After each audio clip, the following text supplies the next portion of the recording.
Hi everybody, my name is Angus Wright and I also go by Angus by Design. And I'm so excited because on this podcast, this episode of the Dharma Talks, we are joined by an author named Jennifer K. Sun.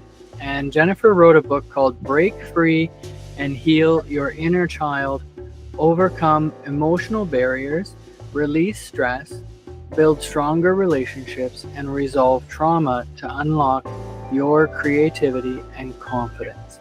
And this book is available on Amazon, and it's available there's a Kindle edition, you can download it, but you can also get a paperback copy.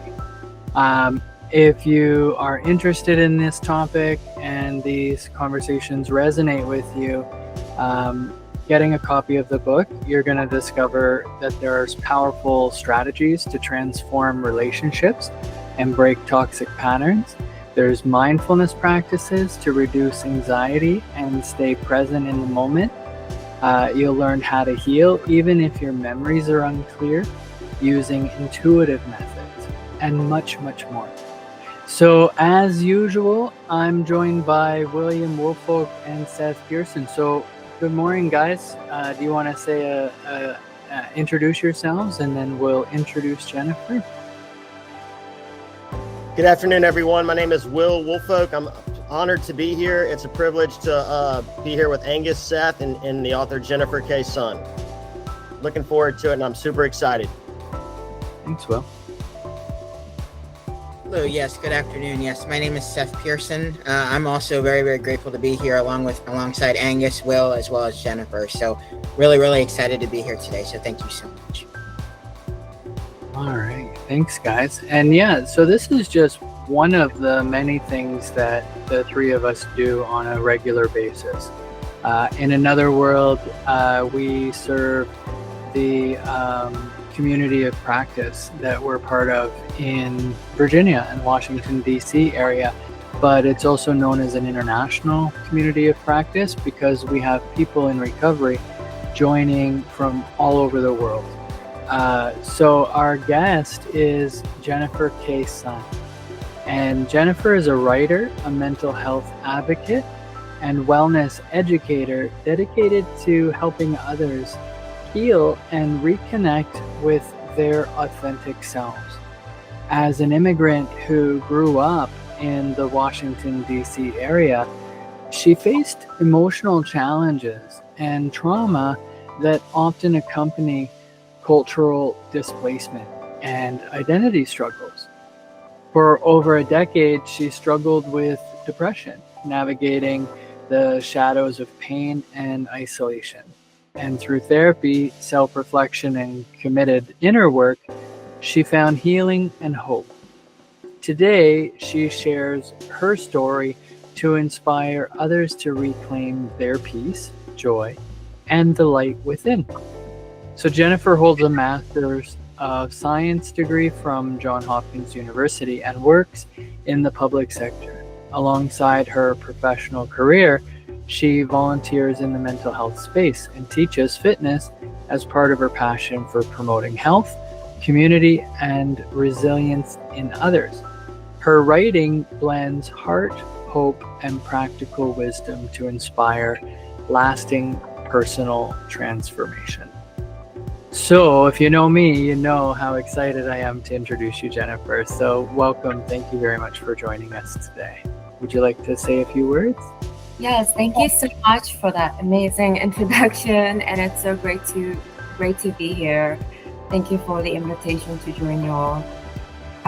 My early childhood experiences in life led me to depression for decades. I had loving parents, who cared about me. It's not that there was this one big traumatic event, but a series of small, impactful events that led me to struggles with loneliness, depression, and anxiety also from my teen years and onward. And for many years, I battled with this, and I had no idea what was wrong with me, nor why I was feeling so lost and so unmotivated in life and about life. I did wish that someone would have told me more about this, the importance of inner work, therapy, and healing during all my struggles. And the purpose of my book is to help others become aware of themselves and to offer hope, healing, and happiness to anyone struggling to find them, hopefully sooner than I have. That's powerful. Thank you, Jennifer. And yeah, considering what speaks to me right away is the fact that your book, your approach, it helps us help ourselves. You're not prescribing a certain, just do this or 10 ways to you. It's literally, it feels like a conversation and a lens into your process, which is very helpful. So thank you for joining us again. Now, Will and Seth are familiar with this, but we love to spin a good wheel. So as you can see, we've created this wheel, and the wheel contains 24 questions. 23 of them are questions about each portion of your book and the material contained within. And one question is a bit of a wild card.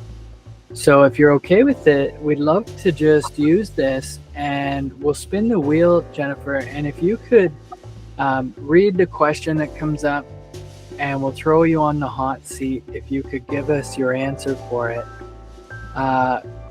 If you're open to it, we'd love to just speak to what resonates with us, and then I'll share kind of a summary of that chapter, and we'll use this as an activity to cultivate our conversation today, if that's okay. That sounds fabulous, Angus. All right. Will, Seth, are you in on this wheel situation? Definitely. Let's do it. All right, perfect.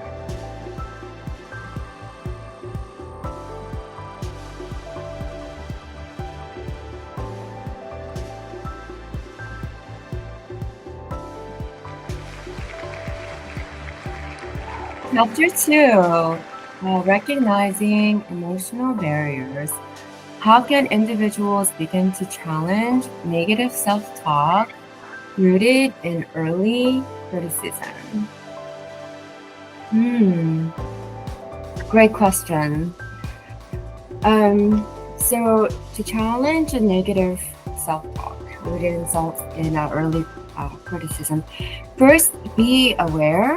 Try to be aware of these negative talks. And for me, like, meditation has really helped me to increase my awareness and what's going on in my brain. I can use classic CBT to collect counter evidence. For example, like, list 3 moments that disprove the criticism.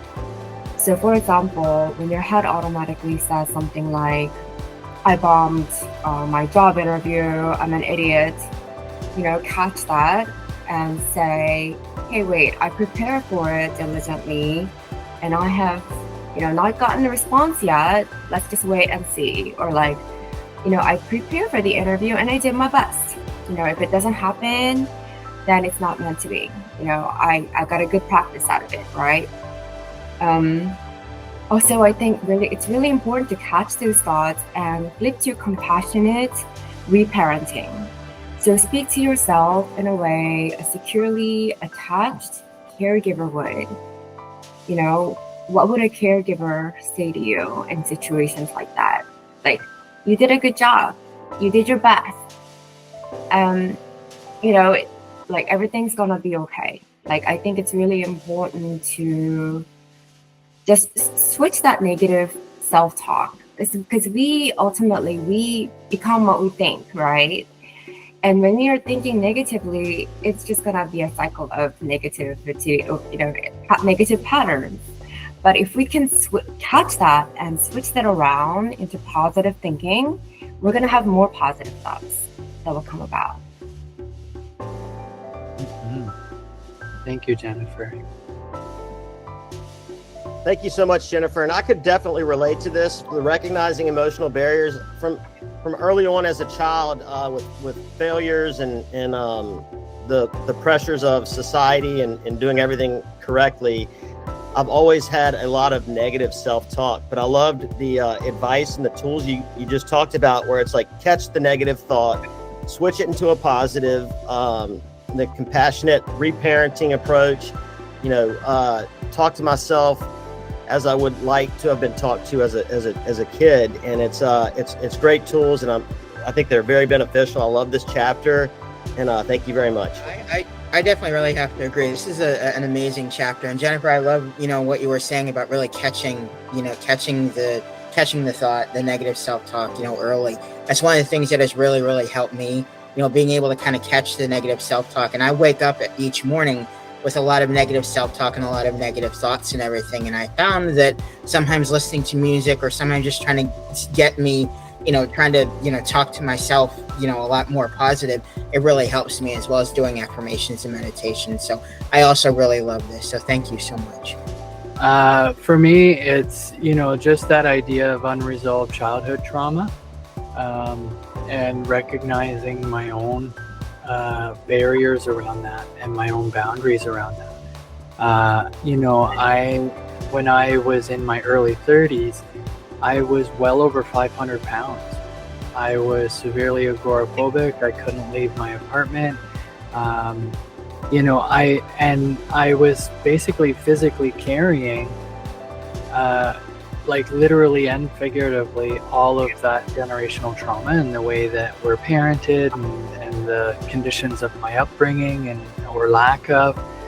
And so, now at 49, when I'm talking about breaking free of that and kind of like being able to be in my own body now, and recognizing that, I still at one point was 500 and some odd pounds, and there was a lot of things that got me to that, but there's a lot of things that got me to where I am now, where I've lost more than 300 pounds, where, while I can recognize that I have a squirrel brain and it's an injury, right? Learning pathways to self-advocate to get the type of treatment and support needed for my specific case. Those are the things where I can continuously learn how to recognize it so that I can work within that to get what I need, as opposed to living a life that's always reacting, if that makes sense. So I really loved how right off the hop, it's really about kind of exploring and doing that personal assessment to say, what's holding me back, and trying to be non-judgmental and non-clinical about it, right? Because that's, my first hot take is to, use the words that we were taught as children. So I appreciate that, Jennifer.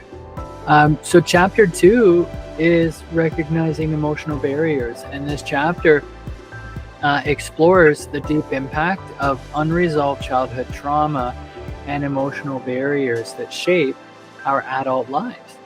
These hidden wounds, whether from neglect, abuse, or subtle stress, often lead to anxiety, depression, and difficulties in relationships. The chapter highlights emotional baggage as an invisible weight that distorts self-perception and hinders growth. Negative self-talk, rooted in early criticism, perpetuates cycles of low self-worth. Healing begins with awareness, self-compassion, and practices like journaling, mindfulness, and therapy. By recognizing and reframing inner dialogue, individuals can break free from emotional patterns, releasing the past and creating space for joy, resilience, and personal transformation. So if you're just joining us on the Dharma Talks, Will, Seth, and I are speaking to Jennifer K. Sun, who is the author of break free and heal your inner child, overcome emotional barriers, release stress, build stronger relationships, and resolve trauma to unlock your creativity and confidence. And we're going to spin the wheel again. Thank you, Jennifer. Thank you, everybody.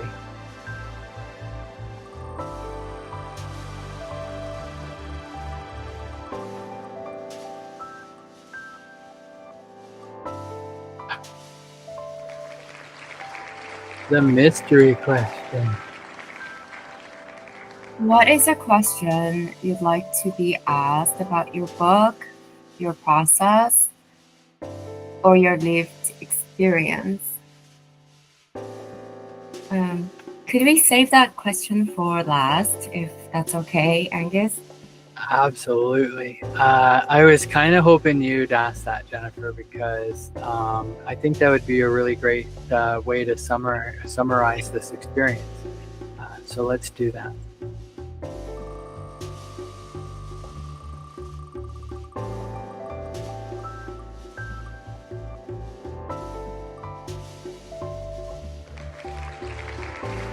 Oh, chapter 14.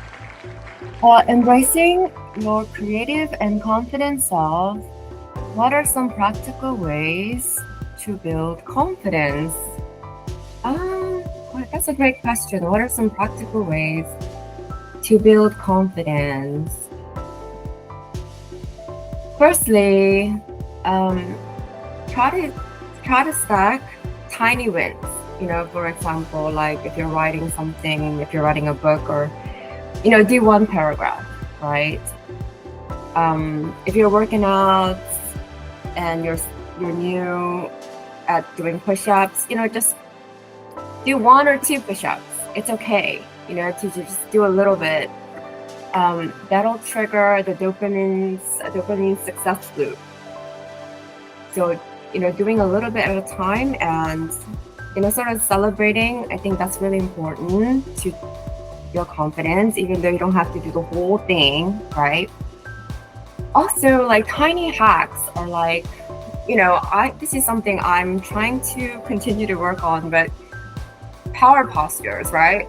Stand up tall, shoulders back, chin up, like these little things, and also smile more to project confidence and also to protrude joy onto others. You're smiling and the other person will likely smile back to you, right?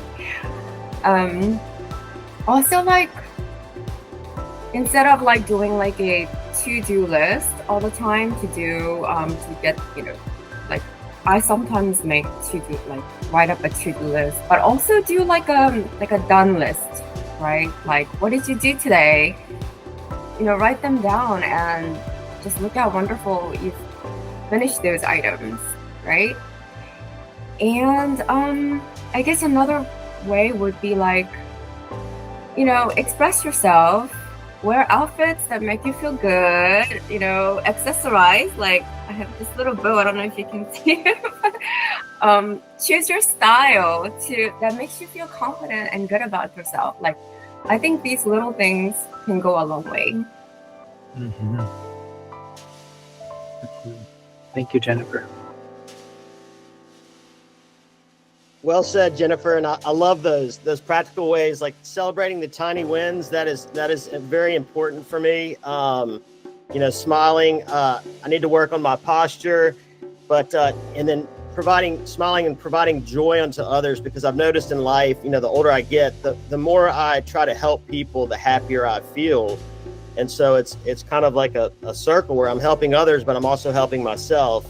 And like you, I have a little headband that I love to wear for my style and flash. But I love the chapter on embracing and creating your confident self, because I love self-help books, I love motivational books, and it's just all very well written. So thank you very much, Jennifer, for those tips and tools on wellness. Thanks, Will. Yeah, I'm definitely going to echo that. This was an amazing chapter. 'Cause one of the things I'm always trying to do is trying to really build up and boost up my confidence, trying to be a lot more confident and a lot more resilient for me as well. And I really, really resonated with, it's, rather than doing a to-do list, making actually a done list and everything. And it's interesting because I'd never thought about doing that before. And it's something that I'm like, oh my gosh, it's really going to help. As well as kind of like if I have a to-do list, like breaking things down into smaller tasks and everything in order to kind of build up my confidence in that way, celebrating those smaller wins and those smaller tasks and everything. So I really just think this is brilliant. And a lot of the tips and everything I'm definitely taking into my life. So I really appreciate this chapter so much. Thank you so much. Mm-hmm. Thank you, Seth. And for me, Jennifer, there's two areas where this chapter really, really touches on in my own life, but also in what I do when it comes to supporting crisis planning and people who are experiencing crisis, and then also in determining, the things that we can do, not only take to improve our health, our overall health. And what I love is the idea of embracing our creativity and helping to build confidence. Like, it really does start from within me. I have to have a sure footing about who I am before I can even start to trust anything outside of me. And so what I love is, this is giving, through these tools and through these stories, it really is giving the sort of stepping stones that people can do in order to start that path. Because if this book kind of landed in my lap in 2018, you would have met like a very sarcastic me of like, oh yeah, well that's easier said than done, but that would be a part of me that would be like overwhelmed by even the idea that these things can work for us. But what we know and what your book illustrates is, if we can apply these things to ourselves, we can see vast improvements, and your story reflects that as well. So thank you for that. Chapter 14 is embracing your creative and confident self. So what I love is this chapter invites you to embrace creativity and confidence as essential paths to self-discovery and healing. You connect with your authentic self and process emotions by exploring expressive outlets like writing, art, or movement. Building confidence begins with the understanding your core values, strengthened by self-awareness, assertive communication, and celebrating small and large victories. Living joyfully and authentically means honoring your values, setting boundaries, and finding passion through purpose-driven activities. Lifelong learning and time for creative play enrich your journey. So sharing your story empowers others and creates community. This chapter reminds you that though creativity, confidence, the chapter reminds you that through creativity, confidence, and connection, you can lead a fulfilling and meaningful life. And just a reminder, if you're just joining us, we're visited by Jennifer K. Sun, who's written a book, Break Free and Heal Your Inner Child, Overcome Emotional Barriers, Release Stress, Build Stronger Relationships, and Resolve Trauma to Unlock Your Creativity and Confidence. And this book is available on Amazon in paperback and through Kindle and other download options. So let's spin again.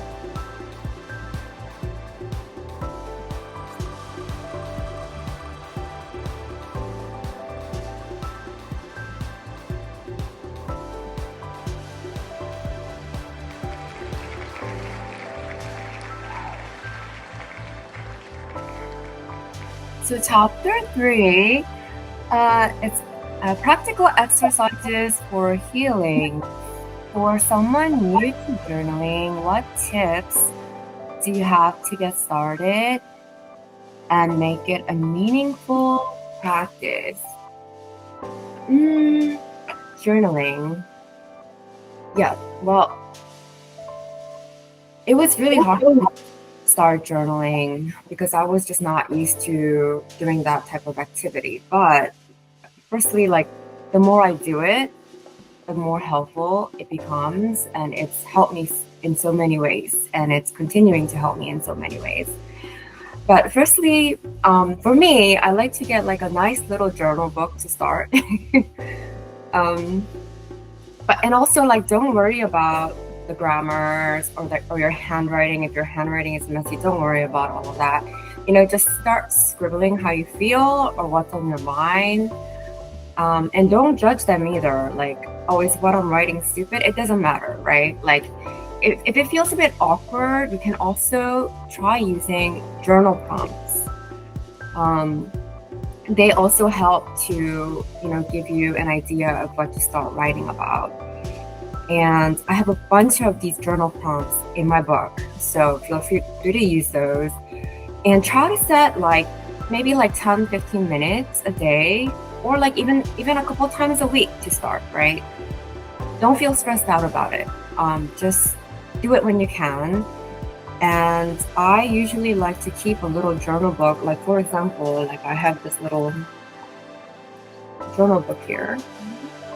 I like to have it accessible so that I can just, if I'm upset or angry or anything, I just grab it and I start just writing down how I feel and process it. And it's always about 80-90% really, it helps me. I just feel really better after writing, processing and writing and letting and releasing my thoughts and emotions. And, I think what's important is to just get started and to just start writing and start journaling. That's the hard part, kind of like going to the gym. It's hard to get to the gym, but once you're working out, you feel good, and afterwards you feel even better, right? Same thing for journaling. It's hard to get started, but once you do it, I think it will really, really help you in so many different ways. Thank you, Jennifer. Thank you so much, Jennifer. And I love the gym analogy with the journaling prompts. But for me, one thing that really caught my attention when reading your book was the actual journaling prompts that you had in the book. Because as somebody that I hate to journal, but I know the benefits of it, and I know how beneficial it can be to my growth, my mindset. I can track, the progress I've made over the last years. I actually did a presentation on the benefits of journaling, and it's so true how much it can really help with growth and trauma and stuff like that. So I love the gym analogy, and I love when you said, just write whatever you can. Don't worry about it being perfect or having set strict guidelines, but for me, just doing a little bit helped just to get me started. So thank you so much, Jennifer. Yeah, I can definitely echo on that. Definitely will. I also really love the gym analogy, Jennifer, that you had provided. And also, excuse me. I think for me, what I also really love is journaling was always kind of really hard for me, especially in the beginning, when I was going, through my mental health and trauma and everything. But one thing that I really recognized really quickly is that I can just write, and it doesn't have to even make sense to anyone else, as long as it kind of made sense to me. And that was something that really, really helped me to know that I could just write and just, it didn't really have to, make sense to anybody else. Also, I also really love what you said about using journaling prompts. And I love your prompts that you have in the book, because, also doing journal prompts has been really, really instrumental for me too. And it also has helped me to realize kind of, where I was maybe a year ago, maybe 2 years ago, or even a month ago, and where I am now.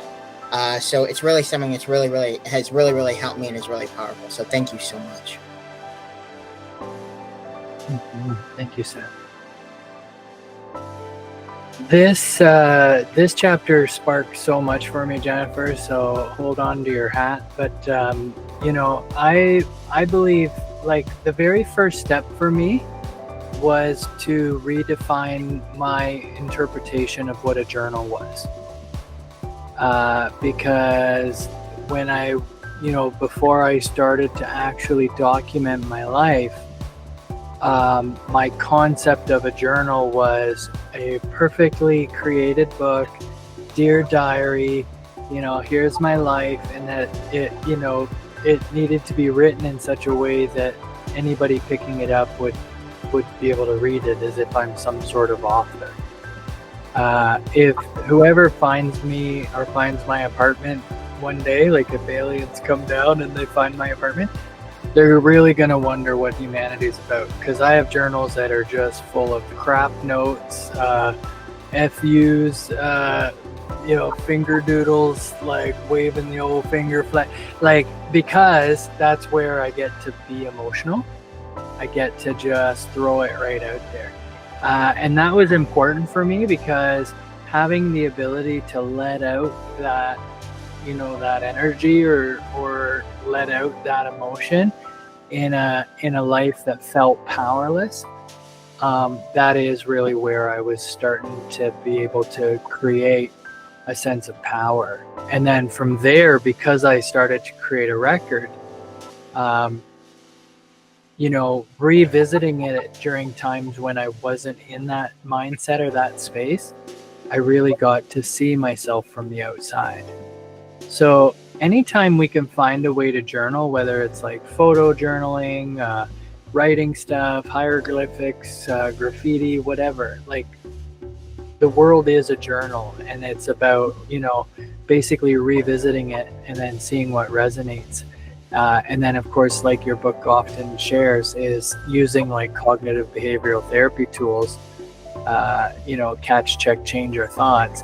That's what starts to, relieve the other areas, right? And because if I'm basing everything off of my negative thinking, well, then my physical body is going to believe that the world is a negative place. And the truth is that there's comfort and joy and healing in every situation, right? So yeah, anyway, as I said, I'm very excited about journaling. So chapter 3 is practical exercises for healing. So this chapter delves into practical tools for emotional healing through journaling, mindfulness, and reparenting. Journaling helps process emotions and uncover inner narratives, allowing for cathartic release and self-discovery. Mindfulness techniques like body scans, deep breathing, and visualization promote presence, emotional regulation, and inner peace. The chapter also introduces reparenting, so offering yourself the love, compassion, and support your inner child may have lacked. Through positive self-talk, affirmations, and healthy boundaries, you nurture self-worth and resilience. These practices foster self-awareness and transformation, empowering you to heal past wounds, embrace your true self, and cultivate a more joyful, connected life. I love that. World is a journal. I like that. Well, that was the thing. Again, with my ADHD brain, basically, if you were to get me to try to write something, that you might as well be torturing me, because if I can't put two brain cells together, I can't put two words together on paper. Like, if my brain's going 1,000 miles an hour, my hand can't catch up with that. So finding ways to capture that through photo or paint or sculpture, like, it is freeing. So thanks, Dan. So if you're just joining us, we are having the incredible opportunity to spin a wheel of chance full of questions for author Jennifer K. Sun. And we're exploring her book, which is called Break Free and Heal Your Inner Child, Overcome Emotional Barriers, Release Stress, Build Stronger Relationships, and Resolve Trauma to unlock your creativity and confidence. If you go to Amazon, you will find this in paperback, and you'll also find downloadable versions of this. But you're also going to find a lot of great information and insight to exactly what this book contains. It also contains things like the secret to forgiving people who hurt you, even if they've never apologized. The power of reparenting to nurture your inner child and cultivate self-love, and how to release guilt and emotional baggage for a lighter, more peaceful life. So thank you so much for indulging us, Jennifer. Let's spin again.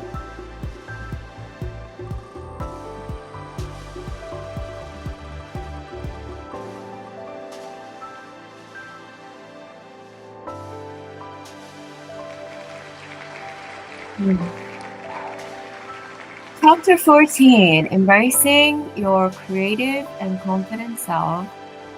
How can expressive outlets like art and writing aid in the healing process?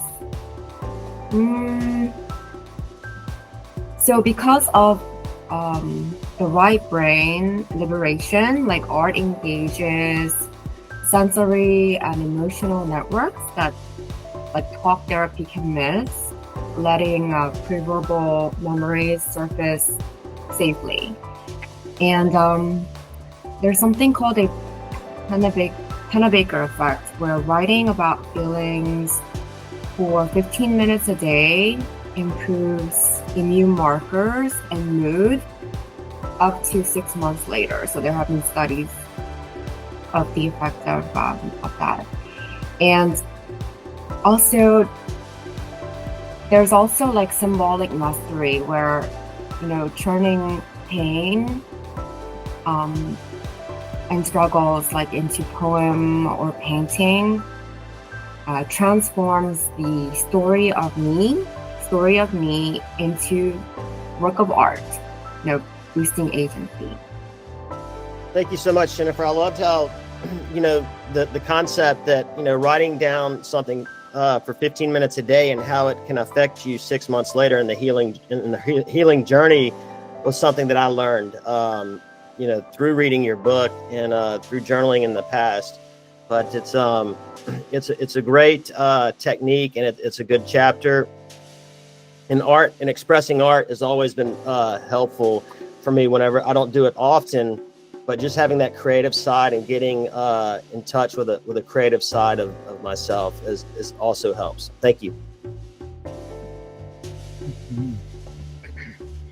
Yeah, I have to say writing has definitely really also aided me as well in my healing process. So thank you, Jennifer. This chapter has been phenomenal. And Will, what you were saying, you know, having another expressive outlet like art, my art is more in performing art, interestingly enough. Creatively and designing, I'm not that well good at, let's just say I'm not that good of a drawer, let's just say. But a lot of my art mainly more comes from performing arts and music and dance, and I'm able to kind of really aid in my healing through music and through dancing and through movement. So that's something that has really also helped me as well. But and also just an incredible chapter. Thank you so much. And yeah, for me, it's like, again, you know, we explored this chapter, and I gave the summary of the chapter in that, and really what stood out to me was how you shared, Jennifer, about just doing something for a certain amount of time each day. One of the things that we've incorporated into our practice in the community that we serve is that we snuck in 3 songs for inspiration, words of encouragement, and inspiring quotes. And when we talk about the power of the journal, William, and I remember this because it was, I think, like last June, one of our check-in questions for the group was if you had words of encouragement you'd give to someone in the group, what would you say? And what we found was people would share what they were going through, but they were sharing it through the lens of what they would tell someone else going through it. And last June, Will took up the task of capturing what people shared. And then months later, we snuck those quotes into one of these spinning wheels. And when we were doing the group in with an organization in Virginia, and the people realized that these inspiring quotes were coming from inside the house, it lit just a spark of joy and appreciation. And I think it really did show a shift in how our programming was going. And really what we did there was we captured a journal of the previous things we had shared and talked about in groups, but nobody had ever bothered to write down before. So I just love how not only is this book a great way of embodying these things and these practices and these reflections, but it actually is a great way to also bridge communication to others I think in a safer way, but also in a way that isn't, it's, I feel like we have a learned hopelessness, right? So sometimes when we offer support to people, it can sound like we are some sort of expert and they are some sort of peasant. That's not how it is, right? Like, it's more like, how do we bridge through having real, true conversations and without toxic positivity or glazing over things. So as you can see, I'm passionate about these things.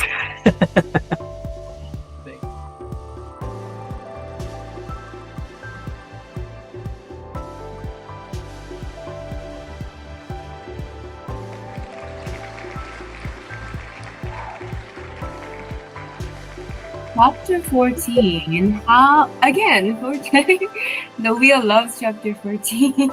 Yeah. Embracing your creative and confident self. How does living joyfully and authentically connect with healing the inner child?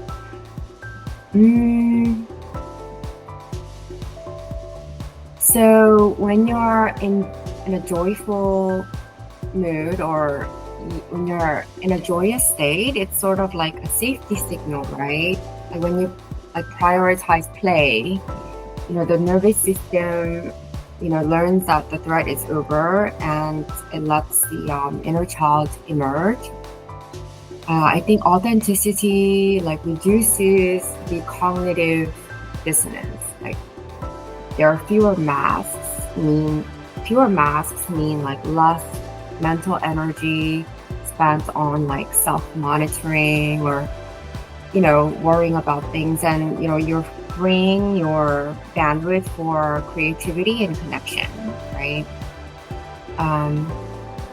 Also, living joyfully and authentically, it's a secure attachment substitute, acting in alignment with your values, reparents the inner child and provides the consistency that they crave. And also it's a neuroplastic sweet spot. Positive emotions literally widens the brain's associative networks, and it accelerates relearning. Thank you so much, Jennifer. And for me, this chapter, I was, after you were talking, I was thinking about one of my favorite sayings that a mentor told me once was, happiness is a byproduct of living right. And just living joyfully and connecting with your authentic self reminds me, it brought me back to your first book, being happy like a child again, rediscovering bliss in adulthood, and just finding ways to play, to have positive emotions and all that, and how it accelerates the relearning process. So thank you so much for your first book and your second book, Jennifer, and thank you for joining us. And all these chapters just really, they have so much information and so many tools and techniques to utilize. It's phenomenal. Thank you. Interesting. This question definitely about living joyfully, and about happiness and everything that you were speaking about, Jennifer. It's one of the things that makes me think of the song Happiness, actually, from the musical You're a Good Man, Charlie Brown, and talking about what actually makes somebody happy and how it can be different for all of us and everything. And that's something that I've really, I've really adopted. The thing is, there's so many things that do make me feel happy and everything, and feel joy. And I try and cultivate at least some of those inside of my day every single day and everything. And it's really helped me along with my healing as well. So it just, living joyfully is something that I love. So thank you so much.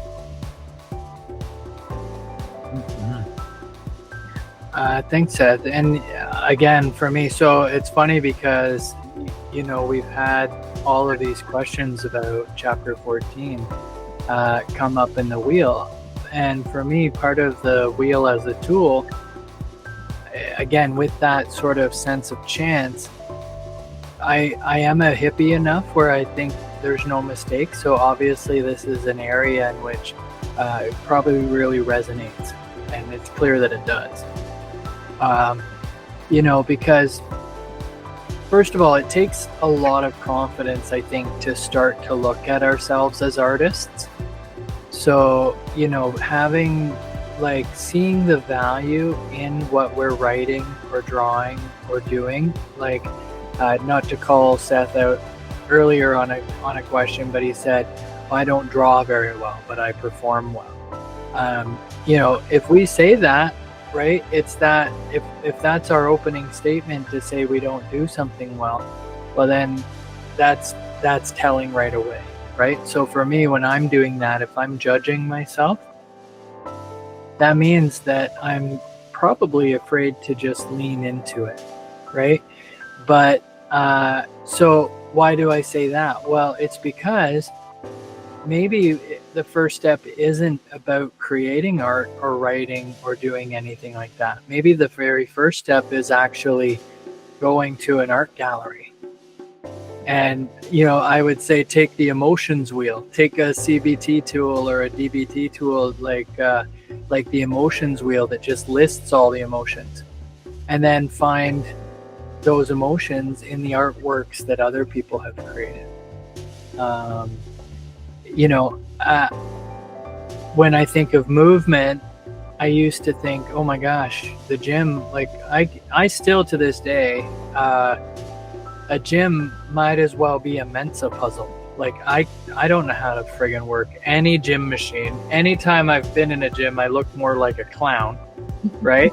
And it's because it just isn't what I'm about. But I can walk my dog and I can feel the movement in my arms and legs and hips. And so again, it's sort of having that personal definition of what works for us.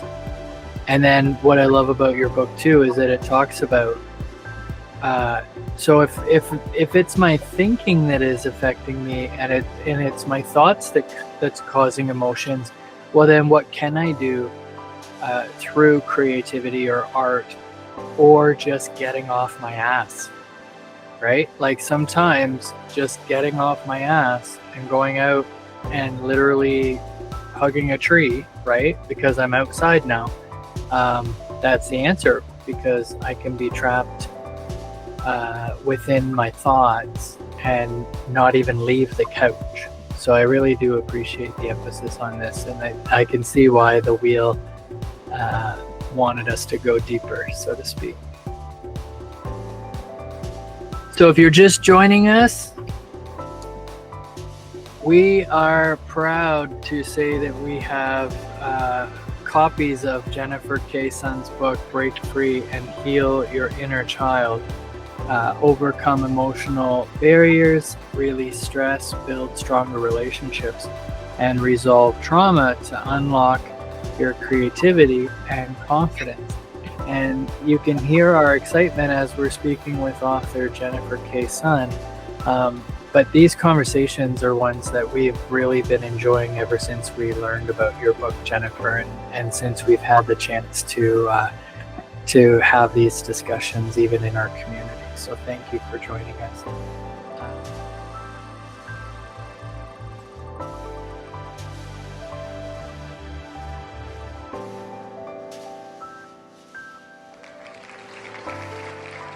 Chapter 1. Oh, Chapter 1. Understanding your inner child, could you provide an example of how early attachment can impact us in our adult lives? An example would be, for example, like when I was young, my dad used to, now he didn't say this to hurt me intentionally, but he would say, you know, Jennifer, why aren't you better than so and so? You know, why can't you do this better than her? I used to hate that so much.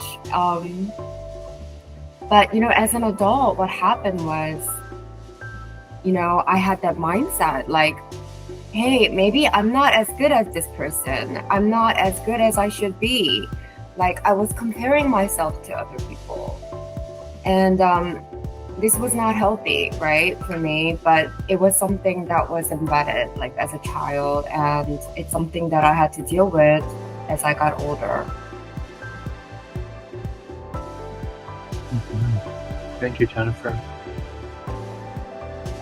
Thank you, Jennifer. And for me, I could totally relate because my father, from the time I was a kid in middle school, was like, you know, you have to be an attorney. And so I had all these expectations that, you know, I was going to be a lawyer one day. And then when I came to, when I went to college and decided to pass on law school, I felt like I was a huge failure in my adult life, or like in my early 20s. And I couldn't live up to expectations. And so I had a lot of trauma and stuff from my childhood, that I was letting my parents down and letting myself down. But, you know, through work, through healing, through therapy, through tiny wins and other avenues, you know, I was able to get over that. So thank you so much for bringing that up.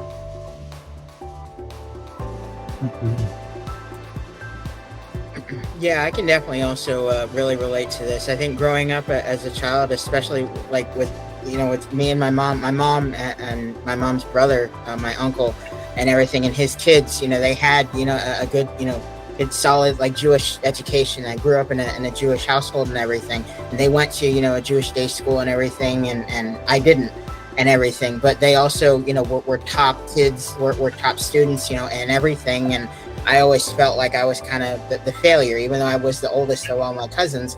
I felt always like the failure and everything, especially as a kid and growing up. So it was something that really plagued me as I got older. But, you know, through a lot of healing, through a lot of, you know, actually speaking with those cousins now as adults and everything, and seeing what they've accomplished and seeing also what I've accomplished as well, it's something that has really, really helped me out a lot. So I also really love this chapter as well. So thank you.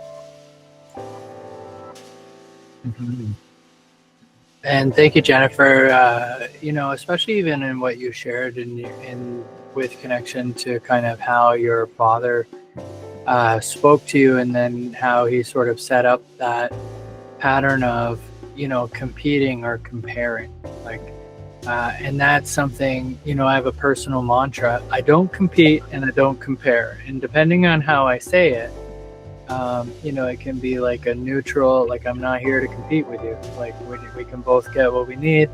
And I can say I don't compare, because I say I'm a magical opinionated unicorn. Like, I just am who I am and what I am, and I experience the world the way that I do.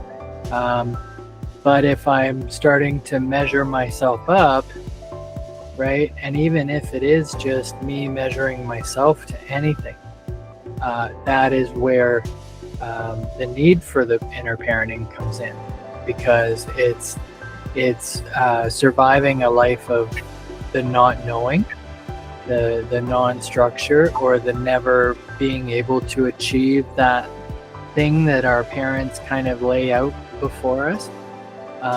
But in my adulthood, being able to do this work, like, my mom came back into my life as a senior citizen. And, so not knowing her, and then on top of it, observing the kind of same symptoms and same, I call them schmooze, same quirks that I have, it really is telling that there are certain things we do inherit from the generation before us. And, part of addressing my trauma and healing my inner child is making sure that I'm not participating in passing that forward. So, the fact that chapter 1 is about understanding your inner child and it really does introduce the concept of the inner child, our emotional, vulnerable self-shape and childhood experiences. So, in chapter 1, understanding your inner child, this part of us holds both joyful memories and unresolved wounds that influence our adult behaviors, relationships, and self-worth. So by recognizing emotional triggers and exploring childhood imprints, we begin the healing journey. The chapter blends science, psychology, and guided reflection to how early attachments and traumas impact us today. Healing involves reconnecting with and nurturing this inner child through self-compassion, mindfulness, and reparenting. And understanding your inner child is the first step towards emotional freedom, healthier relationships, and living a more authentic and joyful life. And so again, this, we've had an opportunity to chat with Jennifer K. Sun, who is the author of Break Free and Heal Your Inner Child, Overcome Emotional Barriers, Release Stress, Build Stronger Relationships, and Resolve Trauma to Unlock Your Creativity and Confidence. And Jennifer, I know that we spun the wheel, and question number 24, which is, what is a question you'd like to be asked about your book, your process, or your lived experience? I'd like to put you on the hot seat, but first I'd like to throw William and Seth under the bus. Guys, given our conversation and our opportunity to speak with Jennifer today, do you have any questions about her book, her process, or her lived experiences that you'd like her to expand on before we give her the floor?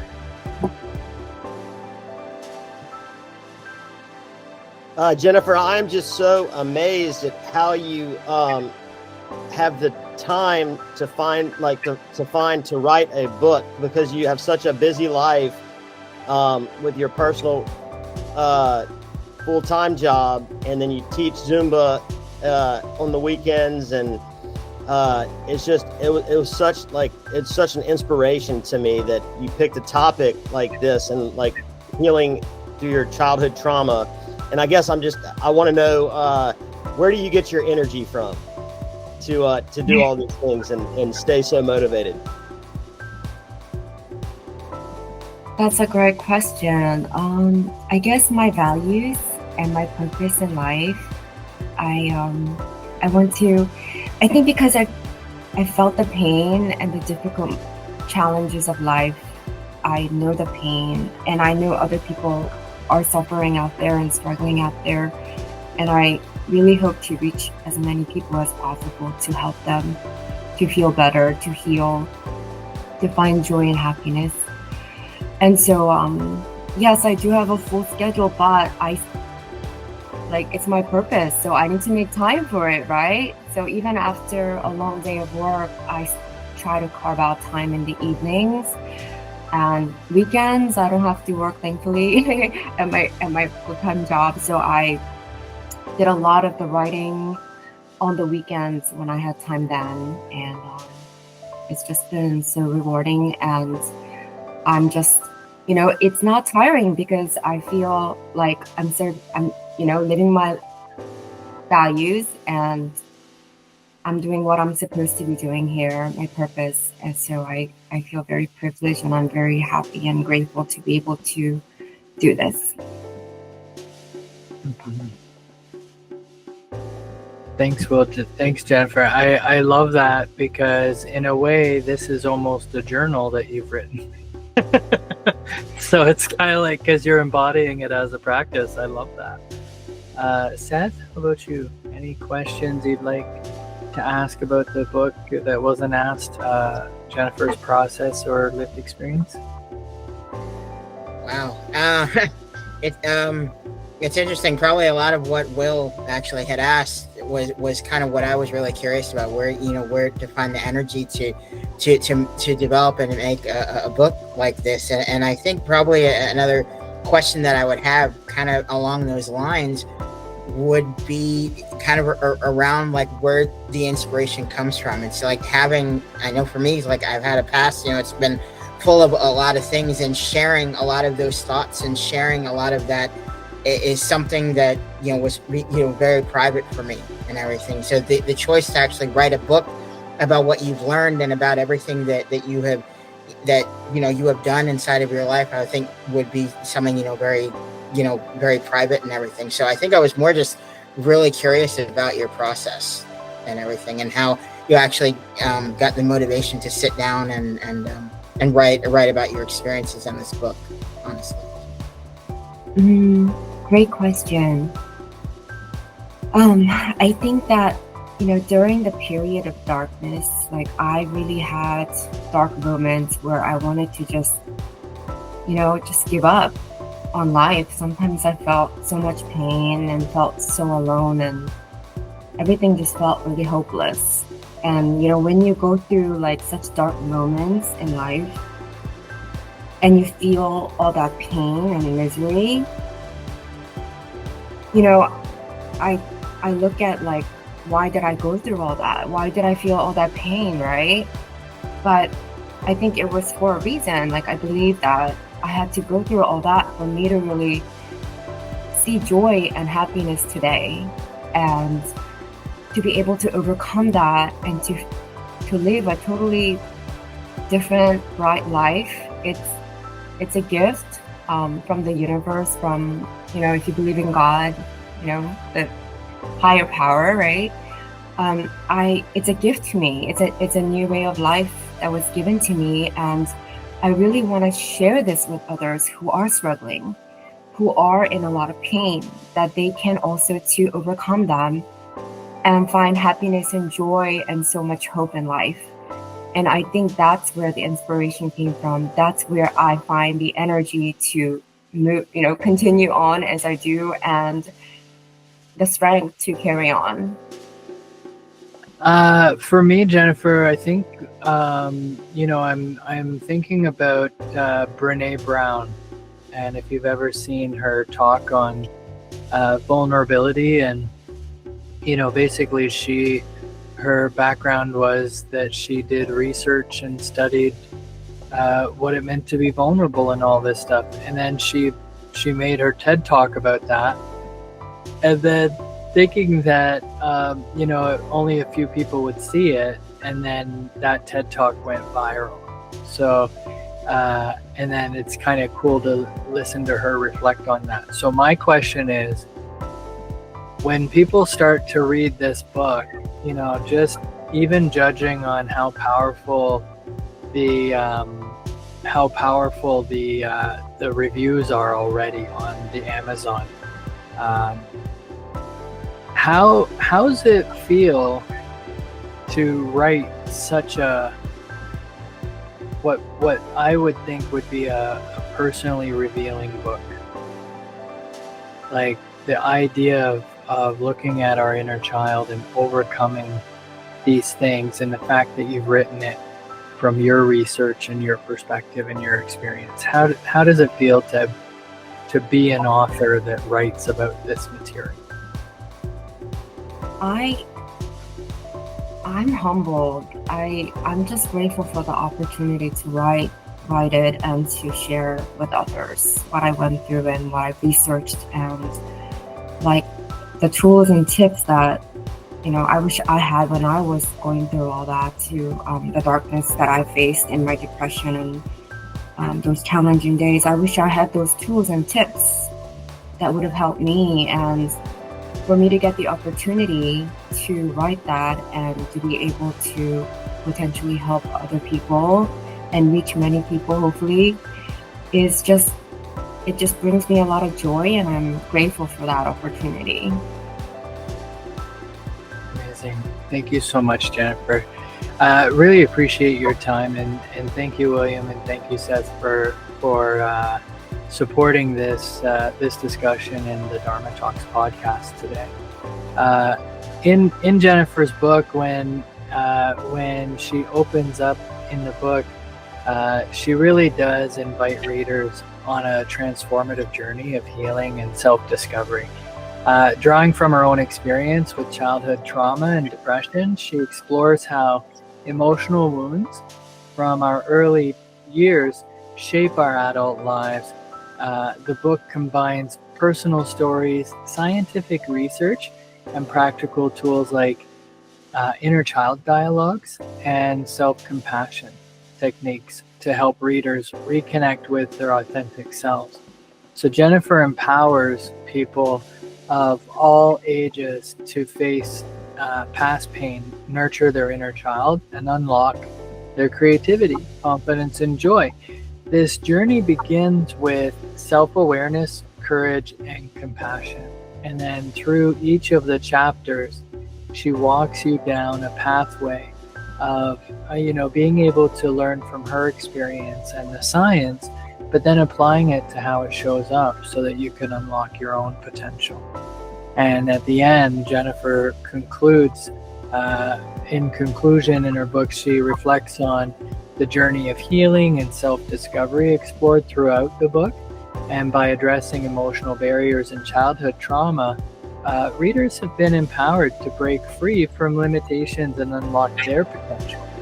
So the chapter emphasizes the importance of self-compassion, personal growth, and embracing vulnerability to foster resilience and creativity. So Jennifer encourages continued progress through daily practices like journaling, mindfulness, and creative expression. A message of hope and empowerment is offered, reminding readers of their strength to overcome obstacles and create a fulfilling and joyful life. So the journey of healing is lifelong, and readers are urged to keep growing in love with love and gratitude. And what I love, Jennifer, is just even through this interview with us, you've shown how easy it is to just pick up your book and start a conversation. Just really appreciate everything that you've offered today. So I'd love to give you the last word. Any famous last words or an elevator pitch on how people can find out more about you and your book? Okay, I do have some final words that I'd like to share to the listeners. Perfect. So if you are going through some challenges, please reach out and share your story. You guys have great mentors and counselors here. Angus, Seth, where's Seth? he had to log out, but He Will. disappeared. You guys have these great guys here. You are never alone. Keep doing the work on yourself, and don't worry about what others are doing or what they're thinking, right? Focus on you, because you are the most important person here, and you're here for a reason. You have a purpose. And only when you're in a good place, you can also help other people who are struggling too. This life is very precious, everyone's so unique. You're here for a reason. I love earlier how Angus said he's a magical unicorn. That is so true. Find your purpose. We are all trying to figure this out, but there is a beautiful light at the end of the tunnel. So keep striving, keep moving, and always, have hope that things will get better. This is whatever you're going through, it's not permanent. You know, all the work that you do today will pay off. So don't ever give up. And that's all. Thank you. That's perfect. Thank you. Thank you so much.